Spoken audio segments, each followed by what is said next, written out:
मेरे मोहतरम बुजुर्गों और अजीज साथियों,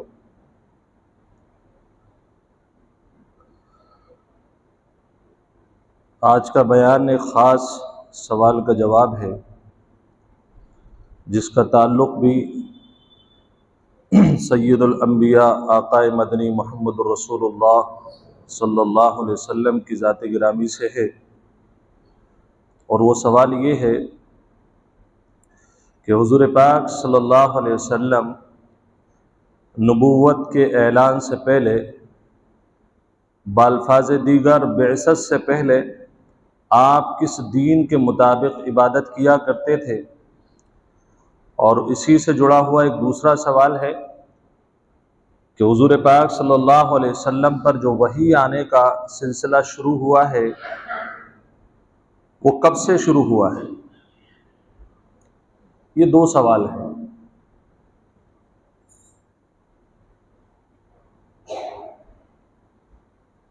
पिछली नशिस्त में ये बात आ गई थी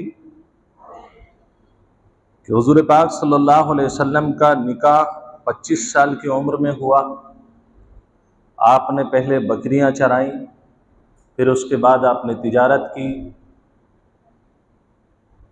अब इसके बाद का जो आखिरी मरहला है वो आका अलैहिस्सलातु वस्सलाम ने पूरी ज़िंदगी जो काम किया है वो है तालीम व ताल्लुम, टीचिंग। तो तरतीब ये हुई कि ज़रिया माश के लिए अगर कोई चीज़ इख्तियार की जा सकती है तो बहरहाल मजदूरी भी की जा सकती है, वो भी एक सुन्नत है। उसके बाद नंबर आता है तिजारत का। इन तमाम चीज़ों से आगे की चीज़ वो है तालीम, एजुकेशन। हर तिजारत से, हर मजदूरी से, हर पैसे से बड़ी अगर कोई चीज़ है तो वो एजुकेशन है। अब हम अपने सवाल की तरफ और उसके जवाब की तरफ चलते हैं। हुज़ूर पाक मुहम्मदुर रसूलुल्लाह सल्लल्लाहु अलैहि वसल्लम आपका अमल ये था कि जिस वक्त आप बालिग होने के बाद और इन तमाम चीज़ों के बाद आपको रुश्द, जिसे हम मिलाकर रुश्दो हिदायत कहते हैं, ये अल्लाह ने रोज़े अव्वल से मेरे नबी को अता की हुई थी। अभी बात आएगी कि रुश्द किसे कहते हैं।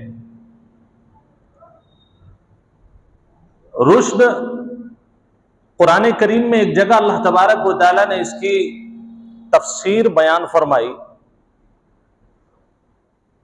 वलाकिन्नल्लाह हब्बबा इलैकुम अल ईमान वज़य्यनहु फी क़ुलूबिकुम वकर्रहा इलैकुमुल कुफ्र वल फुसूक़ वल इस्यान उलाइका हुमुर राशिदून। जो रुश्द और हिदायत अल्लाह के नबी सल्लल्लाहु अलैहि वसल्लम को बचपन से रोज़े अव्वल से आता हुई, उसकी तफसीर यह है कि रुश्द कहा जाता है उस सिफत को, उस अमल को कि जिसके आने के बाद दिल में ईमान की मोहब्बत जाजिम हो जाए, अल्लाह की इताअत रासिख हो जाए दिल में, किसी हाल में भी अल्लाह की इताअत को ना छोड़ने का मादा दिल में पैदा हो जाए, और ये इताअत इतने दर्जे चली जाए और ये ईमान का नूर इस कदर दिल में फैल जाए कि आप हर कुफ्र से, हर शिर्क से, हर इस्यान से, खुले हुए अलानिया गुनाह से, सिर्री गुनाहों से दिल फौरन अंदर से कहे कि ये गलत है, इसे हमें नहीं करना है। जब ये सिफत ईमानी कुव्वत और ताकत पैदा हो जाती है कि जिससे कुफ्र और शिर्क से बचने के लिए इंसान को किसी दूसरे की जरूरत नहीं, बल्कि अंदर से दिल कहने लगे, उस सिफत का नाम है रुश्द, उसका नाम है, और इस सिफत के हामिल का नाम है राशिद। बहुत सारे लोगों का नाम है राशिद। राशिद के माना समझ लीजिए आप। क़द तबय्यना रुश्दु मिनल गई। अल्लाह ने कुरान में कहा कि दो चीजें वाज़ेह हो गई, रुश्द हिदायत, मिनल गई जुल्मत से, नाफरमानी से, सरकशी से। दोनों चीजें अलग अलग है। जो सरकश होगा कभी वो राशिद नहीं बन सकता है। जो अल्लाह का नाफरमान और गुनाह में जिसे लज्जत आएगी उसके पास रुश्द नाम की चीज नहीं होगी। और जिसके पास अल्लाह की तरफ से रुश्द मिल जाए, जो राशिद बन जाए, वो कभी गुनाह में लज्जत के साथ कभी गुनाह नहीं कर सकता। बशरियत के नाते अगर कोई गुनाह हो जाए तो उसे फौरन तौबा की तौफीक हो जाती। ये चीज अल्लाह तबारक व तआला ने अंबिया को भी अता फरमाई। वलक़द आतैना इब्राहीम रुश्दहु मिन क़ब्ल व कुन्ना बिही आलिमीन। अल्लाह कुरान में बयान फरमा रहा है कि ये रुश्द नामी सिफत जो है हमने इब्राहीम को भी अता फरमाई थी, और उसकी बुनियाद पर हजरत इब्राहीम अलैहिस्सलाम सबसे पहले अगर घर में बुतों की सामने रखकर या बुतों की खातिर अगर लड़ाई लड़ने वाला, बुतों की मुखालिफत में सबसे पहला अगर अंबिया में सरे फहरिस्त अगर किसी का नाम आता है तो वह हजरत खलीलुल्लाह, हजरत इब्राहीम अलैहिस्सलातु वस्सलाम का नाम आता है। अल्लाह ने फरमाया उन्हें जो लड़ने की ताकत आई, जो नमरूद से भी जाकर के टकरा गए। अगर वक्त का कोई बादशाह प्राइम मिनिस्टर है, किसी की हिम्मत है कि सरकार के खिलाफ बोल दे? जो बोलेगा जेल में जाएगा, और वैसे वैसे केस लगाए जाएंगे जो उसके बाप दादा ने भी कभी सोचे नहीं होंगे। वक्त के प्राइम मिनिस्टर से टकराने का अंजाम हिंदुस्तान के लोग बखूबी जानते हैं। अब हजरत इब्राहीम अलैहिस्सलाम की जिंदगी को पढ़ना आसान हो गया, समझना आसान हो गया। आप इस माहौल को देखें, और नमरूद जो कि सरापा हुकूमत शर्रियों की थी, सरापा हुकूमत बुत परस्तों की थी, आतिश परस्तों की थी, जो सूरज और चांद को अपना अल्लाह, अपना खुदा मानते थे, और रियाया भी मानती थी और बादशाह भी मानता था। जो भी पूरी सरकार के खिलाफ बल्कि उसके मजहब के खिलाफ जाएगा तो बताइए नमरूद क्या कुछ नहीं कर सकता था, और उसने करके दिखलाया। लेकिन अल्लाह ने फरमाया पूरी रियाया से टकरा जाना, जनता से टकरा जाना, प्राइम मिनिस्टर से टकरा जाना, बादशाह से टकरा जाना, उसके वजीरों को से टकरा जाना, ये कोई मामूली हिम्मत का काम नहीं है। वलक़द आतैना इब्राहीम रुश्दहु मिन क़ब्ल। अगर हम अपने इब्राहीम को रुश्द व हिदायत देकर के ना भेजते, दिल को अगर ईमान से मुनव्वर ना करते, अल्लाह की इताअत उनके दिल में रासिख और मजबूत ना करते, तो शायद इब्राहीम के बस की बात, शायद क्या यकीनी बात है कि अगर अल्लाह रुश्द व हिदायत ना देता तो इब्राहीम नमरूद से कभी टकरा नहीं सकते थे। और अल्लाह ने खुद कहा है वकुन्ना बिही आलिमीन, हम इसको जानते थे, हमें पता था। हमने जिस वक्त इब्राहिम को पैदा किया, अल्लाह का सारा काम तो पहले से ही डिसाइडेड रहता है ना, उसने तो तकदीरें बना दी और उसे पता है किसी को नबी बनाना है और किसको, इब्राहिम को कब खलीलुल्लाह का लक़ब देना है, मेरे अल्लाह को सब पता है। ये रुश्द मिली इब्राहिम अलैहिस्सलाम को, जमाने के प्राइम मिनिस्टर से टकरा गए, और ये जितने अंबिया गुजरे हैं सबको अल्लाह ने अता फरमाई। अब ये बताइए कि अल्लाह इस अच्छी सिफत को सबको अता कर रहा है, सारे अंबिया को अता कर रहा है, तो सय्यदुल अंबिया को किस मिकदार में अता करेगा, सय्यदुल अंबिया को किस मिकदार में अता करेगा। हुजूर पाक मोहम्मद रसूलुल्लाह सल्लल्लाहु अलैहि वसल्लम को अल्लाह ने अता फरमाई, ये हिदायत अता फरमाई, और इसका नतीजा ये था कि आपको कुफ्र से भी नफरत, आपको बुतों से भी नफरत, आपको शेर व शायरी से भी नफरत, आपको हर उस काम से नफरत थी जो बेहयाई का हो। मैंने पिछले हफ्ते वाकया बताया था, हजरत अब्बास ने कहा था ना काबतुल्लाह की तामीर के वक्त में, भतीजे जरा तहमद ऊपर को कर लो, इसे खोल करके कांधे पर डाल लो। लोग देख रहे, क्या हुआ, फौरन आप बेहोश हो गए। बाद में हजरत अबू तालिब ने पूछा, बेटे क्या हो गया, तहमद खोल करके आपने ऊपर रखा और इधर बेहोश हो गए। आपने, आका ने क्या जवाब दिया था कि चचा जान, जैसे ही मैंने तहमद खोला तो मेरे सामने एक सफेद पोश एक आदमी आया और मैं उसकी हैबत ना ला सका और मैं बेहोश हो गया। ये अल्लाह ने प्रोटेक्शन दी थी, ये रुश्द का मामला था कि मैंने अंबिया को रुश्द व हिदायत दी, तो वक्त के प्राइम मिनिस्टर से टकरा गए जो कि एक महदूद वक्त के लिए नबी बनाए गए थे।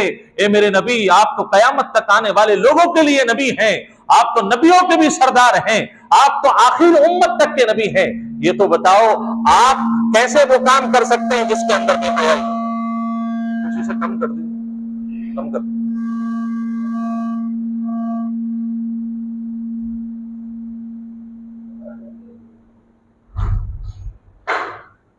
थोड़ा कम ही रखिए।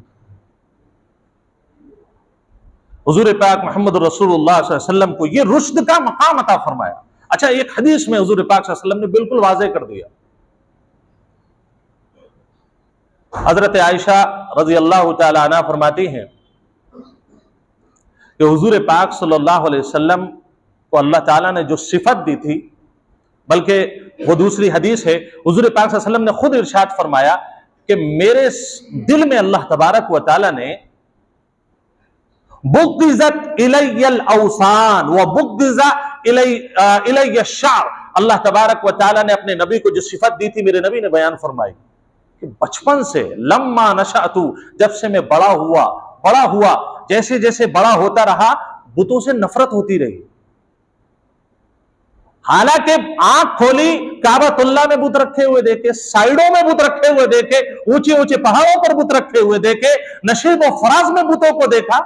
आदमी कह देता है भाई जैसा माहौल होता है इंसान पर माहौल असर करता है, लेकिन हुजूर पाक मोहम्मद रसूलुल्लाह सल्लल्लाहु अलैहि वसल्लम को जो अल्लाह ने प्रोटोकॉल दिया था, फरिश्तों का अल्लाह ने जो सिफातें और महामिद और महासिन और फजाइल मेरे नबी को अता फरमाए थे, फरिश्तों से प्रोटेक्शन कराया जा रहा है, फरिश्तों से हिफाजत कराई जा रही है। मेरे नबी जब भी बुतों की तरफ देखें तो इन्हें समझा दो आप, इनके दिल के अंदर अल्लाह ने ऐसा सिस्टम बना दिया, मेरे नबी जब भी बुत को देखते गुस्सा आता।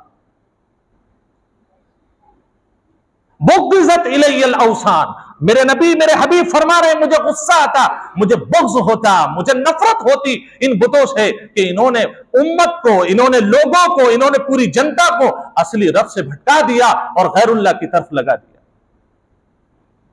अशार से भी नफरत थी। हुजूर पाक सल्लल्लाहु अलैहि वसल्लम शायर नहीं थे। जब कुरान करीम नाजिल हुआ तो कई जालिमों ने इल्जाम लगाए, भाई ये तो बड़े नज्म में बात करते हैं, नस्र में बात करते हैं, इनका कलाम बड़ा सलीस है, मालूम ये होता है इन्होंने शेर व शायरी कहीं सीखी है। अल्लाह तबारक व तआला ने कुरान करीम में ऐलान कर दिया कि हमने वमा यंबगी लहु वमा अल्लमनाहु अश्शिअर वमा यंबगी लहु, हमने अपने नबी को शेर व शायरी नहीं सिखाई और उसकी वजह जान लो लोगों, हमने अपने नबी को शेर व शायरी इसलिए नहीं सिखाई क्योंकि नबी की शान के लायक नहीं है शेर व शायरी, क्योंकि अक्सर शायर बेहया हुआ करते हैं। पूरी जिंदगी में आप उठा करके देख लीजिए, दो चार शायरों को छोड़कर चार नाते लिखेंगे, इतनी मोटी किताब औरतों की लटों पर लिख देंगे। गजलें लिखी जा रही हैं, फहाशी वाले अल्फाज इस्तेमाल किए जा रहे हैं, और उन्हीं शायरों को पसंद किया जाता है, उन्हीं पर तालियां बजती हैं। जो औरतों की कमियां निकाले या औरतों की खूबियां बयान करे, इसी को तो गजल कहते हैं। अल्लाह ने अपने नबी को बतलाया, वमा अल्लमनाहु शिअर वमा यंबगी ला, हमने अपने नबी को शेर शायरी नहीं सिखाई क्योंकि नबूवत एक पाकीज़ा चीज है, नबूवत एक पाकीज़ा मनसब है, और पाकीज़ा मनसब के लिए शेर व शायरी कतन मुनासिब नहीं।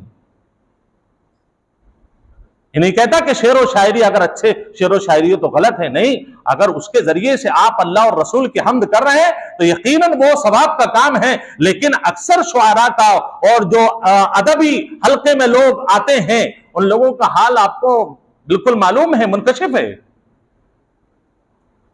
हुजूर पाक मोहम्मद रसूलुल्लाह सल्लल्लाहु अलैहि वसल्लम सारी बुराइयों से बचते चले गए।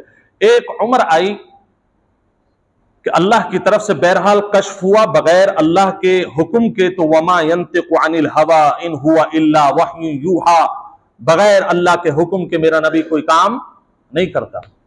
हुजूर पाक सल्लल्लाहु अलैहि वसल्लम की आदत शरीफा, आपकी अहलिया और इस उम्मत की मां अम्मा आयशा रजी अल्लाह तआला अन्हा भी बयान फरमाती हैं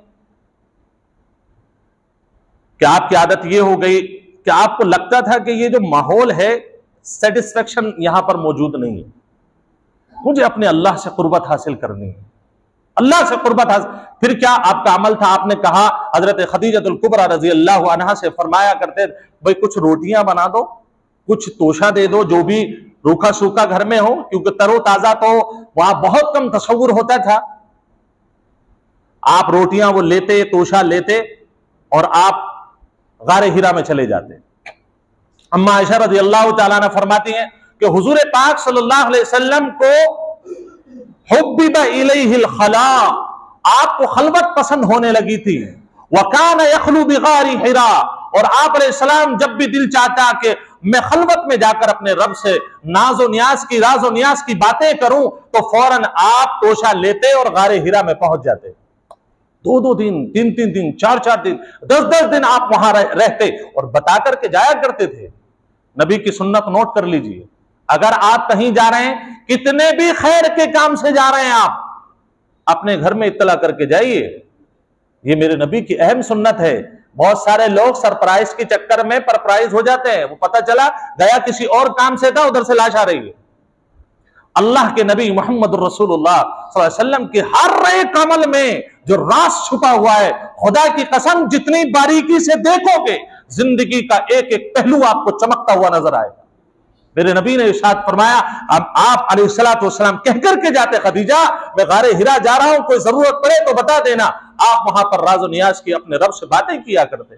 अब वो सवाल खड़ा होता है कि हुजूर पाक सल्लल्लाहु अलैहि वसल्लम जो इबादत थी या अल्लाह की कुर्बत थी, किस अंदाज पे किया करते थे? अल्लाह के प्यारे नबी मोहम्मद रसूलुल्लाह सल्लल्लाहु अलैहि वसल्लम का इस अमल का जवाब कुरान में मौजूद है। सुम्मा औहैना इलैका अन इत्तबि' मिल्लत इब्राहीम हनीफा वमा काना मिनल मुशरिकीन। अल्लाह ताला ने खुद जवाब दिया कि हमने आपके ऊपर वही नाजिल की है, हम आपको हुक्म दे रहे हैं कि आप दीन इब्राहीम की पैरवी करें, दीन इब्राहीमी की पैरवी करें। आपको दीन इब्राहीमी कैसे मिलता? हालांकि उससे पहले हजरत ईसा अलैहिस्सलाम का जमाना गुजरा। आप अलैहिस्सलाम ने ईसाइयत के मुताबिक कोई भी अमल नहीं किया, कोई इबादत नहीं की। अल्लाह ने खुसूसी तौर पर जद्दे अमजदुल अंबिया हजरत खलीलुल्लाह हजरत इब्राहीम अलैहिस्सलातु वस्सलाम को सामने रखवाया। इनके मुताबिक आप अपनी इबादत सरंजाम दीजिए, उसके अलावा कोई भी आपका अमल, इसको देख लीजिए,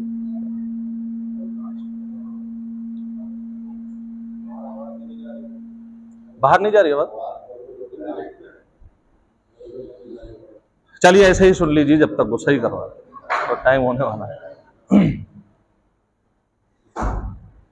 हुजूर पाक सल्लल्लाहु अलैहि वसल्लम का ये अमल सुन्नत इब्राहिमी चलता रहा। फिर हुजूर पाक सल्लल्लाहु अलैहि वसल्लम को अल्लाह ने सच्चे ख्वाब दिखाए नबूवत का। देखिए अल्लाह तबारक व तआला जो भी आलम आखिरत की बातें आपको बताई, आखिरत की बात का मतलब क्या है? आखिरत की बात का मतलब यह है कि जन्नत, जहन्नम, इन तमाम चीजों का जो जिक्र आया, किसी इंसान ने तो उसको नहीं देखा है ना, सब गैबी बातें थी।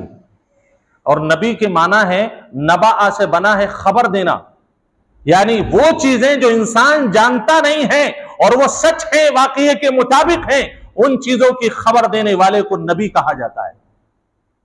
हुजूर पाक सल्लल्लाहु अलैहि वसल्लम को ख्वाब आना शुरू हुए। ख्वाब की ताबीरें ये बताती थी कि आप वो हैं जो और कोई नहीं है। ख्वाब आते रहे। इंकिशाफ का सबसे आला दर्जा, इंकिशाफ का यानी अल्लाह की तरफ जो राज़ो नियाज के खजाने हैं, उनका एक इंसान की तरफ या एक नबी की तरफ पहुंचना बजरिए वही, सबसे आला जो मकाम है, सोर्स सबसे बड़ा वो है वही, और सबसे छोटा जो सोर्स है वो है सच्चे ख्वाब। ये आप याद रखें। जो अल्लाह की तरफ से राज के खजाने हैं, वो इंसान तक पहुंचने के लिए दो सोर्सेस, जो आला और सबसे अदना है। आला है वही और अदना है सच्चे ख्वाब। हुजूर पाक सल्लल्लाहु अलैहि वसल्लम ने बाज जगह हदीस में फरमाया कि सच्चा ख्वाब नबुव्वत का 40वां हिस्सा है। रुयत सालिहा आपको आते रहे, कोई बात नहीं है। ये भाई वही आना शुरू हो जाती, ये ख्वाब क्यों आ रहे हैं बार बार? ये तो नबुव्वत तो पहले से तय थी, मेरे नबी की नबुव्वत तो पहले से तय थी, बल्कि और अंबिया की नबुव्वत का इजहार जो हुआ है वो दुनिया में रह करके हुआ है। मेरे नबी की नबुव्वत का ऐलान इस दुनिया में इंसान के वजूद से पहले हो चुका है। हुजूर पाक मोहम्मद रसूलुल्लाह सल्लल्लाहु अलैहि वसल्लम को डायरेक्ट वही आनी चाहिए थी, ख्वाब क्यों आ रहे हैं? सवाल है।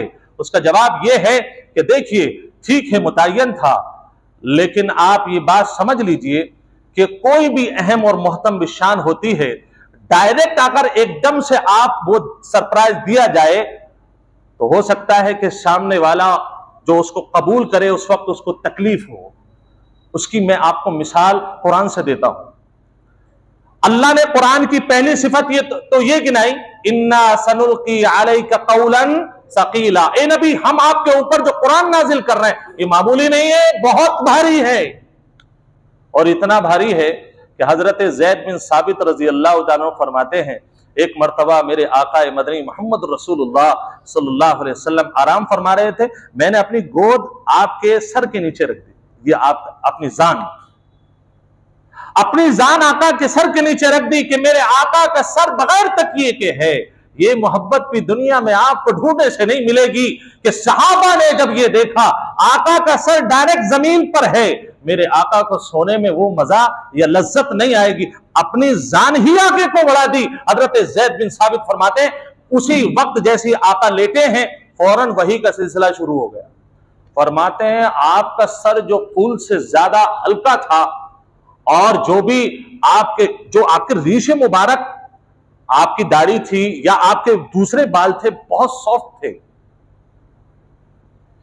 आपके खाला आपकी कंघी किया करते थे, बच्चे आपके जो है आपके बालों को ऐसे आप हाथ किया करते थे सर के अंदर, बहुत सॉफ्ट, बहुत नर्म। फरमाते हैं कि इतना नर्म सर जब वही चालू हुई है, खुदा की कसम मुझे ऐसा लगा कि अब मेरी टांग की हड्डी का कोई सिरा बाकी नहीं रहेगा जो टूट ना जाए। इतना वजन था वही में। इन्ना सनुल्की अलैका कौलन सकीला। अल्लाह खुद कह रहा है कि ये कुरान कोई मामूली नहीं, बहुत भारी चीज है। हुजूर पाक मोहम्मद रसूलुल्लाह सल्लल्लाहु अलैहि वसल्लम को जब ये देना था तो पहले रुया सालिहा से दिल को मुतमईन किया, दिल को साजगार किया। हजरत मूसा अलैहिस्सलाम का एक वाकया कुरान में जिक्र है। जब फिरऔन ने ये कहा, या फिरऔन के चाहने वालों ने ये बात बिल्कुल आम कर दी कि मूसा तो एक साहिर है, जादूगर है, बहरहाल इसकी बातों का लोगों पर असर होता है, तो अब क्या किया जाए? बोले साहब जादूगर है तो जादूगरों को बुलाओ, इनका मुकाबला कराओ। क्योंकि कुछ चमचे ऐसे होते हैं जो अपनी दाल रोटी की चक्कर में अपने बॉस को, अपने मालिक को, अपने जिम्मेदार को वो गलत रास्ता दिखाते हैं। अब उसे बहरहाल झाड़ पर चढ़ा तो दिया फिरौन को, उसके बाद उसने हुक्म दे दिया, बोले जितने भी मिस्र के और मिस्र के बाहर जितने जादूगर हैं सबको बुला लाओ। सब आ गए, सब ने अपनी रस्सियां फेंकी, सांप बन गए। अल्लाह ताला ने हुक्म दिया हजरत मूसा अलैहिस्सलाम को, मूसा आप क्या खड़े हुए देख रहे हैं, आप भी अपनी लाठी डालिए। अल्लाह के हुक्म से लाठी डाल दी। अब जैसे ही लाठी डाली है, कुरान ये कहता है फौरन सांप बन करके वो खड़ा हो गया। जिक्र यह है कि हजरत मूसा अलैहिस्सलाम जिनकी वो लाठी थी जिससे वो सांप बना, हजरत मूसा खुद चौंक करके खड़े हो गए और भागने लगे पीछे को। उसका जिक्र किया अल्लाह ने, अक़बिल वला तखफ इन्नका मिनल आमिनीन। मूसा तुम मत भागो, अरे लाठी तो तुम्हारी है और ये सांप भी तुम्हारी लाठी से बनाया गया, तुम्हें भागने की जरूरत नहीं है, वापस लौट करके आओ, कोई खौफ नहीं है, आप तो मुतमईन रहो, अल्लाह ने आपकी अमानत और आपकी हिफाजत की जिम्मेदारी ले ली है। बहरहाल हजरत मूसा आए और मैदान में डटे और वो वाकया सामने आया, उस सांप ने सारे सांपों को खा लिया, वो पूरा वाकया हुआ। लेकिन यहां मसला जो मैं बताना चाहता हूं वो ये है, हजरत मूसा अलैहिस्सलाम क्यों भागे पीछे को, और अल्लाह को यह कहने की जरूरत क्यों पड़ी कि अक़बिल वला तखफ इन्नका मिनल आमिनीन, कि आ जाओ सामने को, भागो मत, आप डरो मत। इसलिए कि बहुत सारी चीजें ऐसी होती हैं, बहुत सारे सरप्राइज ऐसे होते हैं कि वो सरप्राइज जब दिया जाता है तो सामने वाला इंसान उसे बर्दाश्त नहीं कर पाता है। एक साहब थे सीतापुर में, और ये मुझे सुनाया था किसी साहब ने, वो याद नहीं रहा, उन्हें कभी वो एक ड्राइवर थे, रेल के ड्राइवर।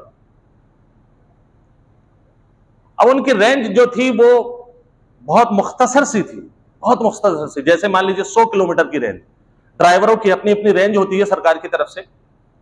वो सुना यह है कि फिर उनकी रेंज बढ़ा दी गई, ऐसे मान लीजिए कि सीतापुर से वो मुरादाबाद आ गए। उन्हें इतनी खुशी हुई, उन्होंने दावत भी रखी इस खुशी में, और उस खुशी की वो ताब ना ला सके और जाते ही उनका इंतकाल हो गया। इसका मतलब यह है बहुत सारी खैर की चीजें भी इंसान बर्दाश्त नहीं कर पाता है, और फिर कुरान अल्लाह का कलाम है, उसे एकदम से कैसे बर्दाश्त करेगा? तो अल्लाह तबारक व तआला ने अपना एक निजाम बनाया, पहले ख्वाब दिखलाए, फिर उसके बाद हजरत जिब्राइल अलैहिस्सलाम को भेजा, और जिब्राइल अलैहिस्सलाम तशरीफ लाए गार हिरा में। एक रिवायत के मुताबिक आपको एक कपड़ा दिया गया जो जन्नत से था, वो सब्ज था यानी हरा था, उसके ऊपर जवाहरात से कुरान की ये आयतें जो मैंने पढ़ी, इक़रा बिस्मि रब्बिकल लज़ी खलक़ खलक़ल इंसान मिन अलक़ इक़रा व रब्बुकल अकरम अल्लज़ी अल्लम बिल क़लम, ये लिखी हुई थी 5 आयत। जिब्राइल अलैहिस्सलाम ने कहा मोहम्मद सल्लल्लाहु अलैहि वसल्लम आप पढ़िए। आपने उसके जवाब में कहा मा अना बिक़ारिन, मैं कारी नहीं हूं, मैं पढ़ा लिखा नहीं हूं, मैं कैसे पढ़ूं, मुझे तो पता ही नहीं है क्या है। तो वो वाकया आप हजरत जिब्राइल अलैहिस्सलाम ने 3 मरतबा अपनी गोद में लेकर के भेज दिया। अगर कोई ताकतवर आदमी दुनिया का किसी नॉर्मल आदमी को भेज दे तो जाहिर सी बात है तकलीफ होगी, और वो तो हजरत जिब्राइल अलैहिस्सलाम है, क्या हाल रहा होगा और क्या ताकत रही होगी। लेकिन उससे भी अल्लाह को एक सबक देना था कि कभी ऐसा होता है कि सीने से सीना इल्म मुंतकिल करता है, इल्म जो मुंतकिल होता है सीना टू सीना होता है। हजरत जिब्राइल अलैहिस्सलाम इसलिए चिमटे ताकि जो अल्लाह ने मुझे दिया है वो इस सीने में उलट दो। हुक्म हुआ कि पढ़ो, फिर आखिर में कहा मैं क्या पढ़ूं, आप पढ़वाओ तो पढ़ूंगा। तो हजरत जिब्राइल अलैहिस्सलाम ने पढ़ा इक़रा बिस्मि रब्बिकल लज़ी खलक़, कि पढ़ो अपने रब के नाम से जिसने पैदा किया है, खलक़ल इंसान मिन अलक़, जिसने लोथड़े से तुम्हें पैदा किया, तुम्हारा कोई अच्छा वजूद नहीं है। अपने आप को जो 30 मार खां समझ बैठे हो, अपने आगे किसी गरीब को तुम नहीं देख रहे, अपने आगे किसी कमतर आदमी को आप देखने को तैयार नहीं हो, तुम्हारे पास पैसा आ गया। कितने जालिम वो लोग हैं जो अपने बाप को भी नहीं देखते। ताज्जुब होता है उन औलादों पर जिस बाप ने पाला उसको नहीं देखने के लिए तैयार। क्यों? इसलिए कि पैसा आ गया। जवाब क्या होता है? भाई पैसे भेजता तो हूं मैं उन्हें, भाई क्या पैसे भेज रहे हो? अगर वो भी ऐसा करते कि सड़क पर किसी को आपको दे आते और 200-400 रुपए महीना उसे देते थे, बोले पाल करके फेंक देना कहीं और, आपका वजूद क्या होता? समझिए आप इस बात को। बहरहाल अल्लाह तबारक व तआला ने वही का सिलसिला कायम किया और एक सिफत पर बात अपनी खत्म करूंगा। इक़रा व रब्बुकल अकरम, इसको आयत को समझिए आप। इक़रा पढ़िए आप, व रब्बुकल अकरम, और आपका रब अकरम अजमत वाला है, करामत वाला है, और आपका रब इज्जत वाला है। अच्छा आप ये बताइए कि अल्लाह ने अभी पैदा करने का जिक्र फरमाया है ना, खलक का जो लफ्ज है उसका मतलब पैदा करना, तो फिर अल्लाह ने यहां रब्बुका के साथ अकरम का लफ्ज लगाया, ये क्यों लगाया? इस हकीर की राय यह है कि अल्लाह ने फरमाया इक़रा पढ़ो, व रब्बुकल अकरम, तुम्हारा रब अजमत वाला है, अल्लज़ी अल्लम बिल कलम, जिसने कलम के जरिए से सिखाया है। मतलब यह है कि कलम पकड़ोगे तो अल्लाह ने अकरम की सिफत, अजमत वाली सिफत इख्तियार की है। मतलब यह है कि कलम से आपको इज्जत मिलेगी। आप मजदूर बन जाएं, आपको पैसा मिलेगा, लेकिन वो इज्जत नहीं मिलेगी। आप ताजिर बन जाएं, बहुत सारे लोग आपके मातहत काम करेंगे, आप उनको पैसा देंगे, आपके खौफ से वो खड़े भी हो सकते हैं, लेकिन आपको वो इज्जत नहीं मिलेगी। और आपने जिस दिन कलम पकड़ लिया, हो सकता है दो चार आपके मुखालिफ भी हो, खुदा की कसम बड़े से बड़ा माल वाला, अगर उसके दिल में जरा सी इंसानियत है, चाहे वो दुनियावी इल्म हो या उखरवी इल्म हो, अल्लाह के कलाम का इल्म हो, तो क्या कहना है, बड़े से बड़ा आदमी जो शरीफुन नफ्स होगा देख के खड़ा हो जाएगा। अल्लाह फरमाता है ये अकरम वाली सिफत हम कलम के साथ लेकर के आए। उम्मत समझ लो इस बात को, अपने बच्चों को जाहिल मत छोड़ो, सिर्फ पैसे के पीछे मत भगाओ। वो बात अलग है कि अल्लाह ने पहले अपने नबी से मजदूरी करवाई, बकरियां चरवाई, फिर उसके बाद तिजारत, और उसके बाद लाइफ टाइम जो काम करवाया है वो करवाया है तालीम और ताल्लुम, टीचिंग का। खैरुकुम मन तअल्लमल कुरआन व अल्लमा, और तालीम में सबसे आला मेयार जिसका है वो कुरान को सीखने और सिखाने का। मेरे भाई बहुत हाथ जोड़ करके आपसे दरखास्त है, मैं बहुत बच्चों को अभी भी इस मुआशरे में भी जाहिल देख रहा हूं। बस एक ललक है, पैसा आ जाए, 4,000 रुपए महीना आ जाए, 5,000 रुपए महीना आ जाए, 10,000 रुपए महीना आ जाए। खुदा की कसम अगर आपने आज इससे 15 की उम्र में 8,000 रुपए कमाए हैं, ये जब तक बूढ़ा होगा 8 के बस ज्यादा से ज्यादा 10 और 15 हो सकते हैं, इससे आगे ये कुछ नहीं कमा सकता। क्यों? इसलिए कि आपने इनको नौकर बनाया और नौकर बनाकर ही छोड़ दिया। पैसा आएगा अगर आप इससे ये उम्मीद कर रहे हैं कि कल को ये मुझे कांधे पर लेकर के हज कराएगा और काबतुल्लाह का तवाफ कराएगा, आपसे बड़ा बेवकूफ इस दुनिया में कोई नहीं है। आप कहेंगे बहुत सारे तो पढ़े लिखे भी बड़ी गलत गलत हरकतें करते हैं, तो उसके सिलसिले में मैं आपको बताऊं, मैंने एक जुमला पढ़ा था वो आपको सुना रहा हूं। वो जुमला ये था कि जाहिल आदमी वो नहीं होता जिसके पास डिग्री नहीं है, जाहिल आदमी वो भी होता है जिसके पास डिग्रियों के तो अंबार और ढेर लगे हुए हैं, लेकिन उसके वुसात में, उसके ज़र्फ में कोई वुसात नहीं है, लहजे में कोई नरमी नहीं है, और उसका मिजाज जो है वो ऊपर से अभी नीचे नहीं आया है। अगर तालीम और डिग्री के बाद भी ज़र्फ में वुसअत पैदा नहीं हुई तो ये तो जाहिल से बड़ा जाहिल है। लेकिन बात उसकी नहीं है, ये आपने लाखों में किसी एक को देखा, लेकिन अक्सरियत पढ़े लिखों की क्या है वो आप कभी गौर नहीं करते। इक़रा बिस्मि रब्बिकल लज़ी खलक़, खुदा के वास्ते अपने बच्चों को पढ़ा लो, भूखे रह करके पढ़ा लो, कल को अच्छा इनको अच्छी तरबियत दो, फिर देखो ये आपके नामचीन बच्चे ना बने तो कह देना आप कि हो सकता है कि अंबानी ना बने, अडानी ना बने, हो सकता है कि ये बहुत बड़े नेता ना बने, लेकिन इतने जरूर बन जाएंगे। कल को बुढ़ापे में जब आपकी दवा आएगी और इनके पास 8,000 रुपए होंगे, कहेंगे आपसे अब्बा ये 8,000 आपके हाथ में, पहले दवा लाओ, खाना बाद में खाएंगे। और ऐसे लड़के, ऐसे जवान मैं अपनी आंखों से देखता हूं, आपके मोहल्ले में देखता हूं, आपकी गलियों में देखता हूं, जिन्होंने अपने माँ बाप के लिए क्या क्या कुर्बानियां दी हैं और दे रहे हैं अल्हम्दुलिल्लाह। तो कुछ तो सबक सीखो कुरान से। अल्लाह तबारक व तआला इस वही के सिलसिले को हमें समझने की तौफीक नसीब फरमाए, और जो बातें कही गई हैं उसको समझ करके उस पर अमल करने की तौफीक नसीब फरमाए। आमीन व खुदा।